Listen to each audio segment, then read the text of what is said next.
All of PCH is on fire right now. There is fierce wind, down power lines, power poles toppled over.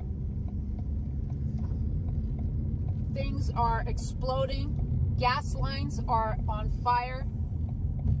Flames are coming back over PCH, are being blown by fierce winds. It is like driving through hell itself down here. Literally through hell.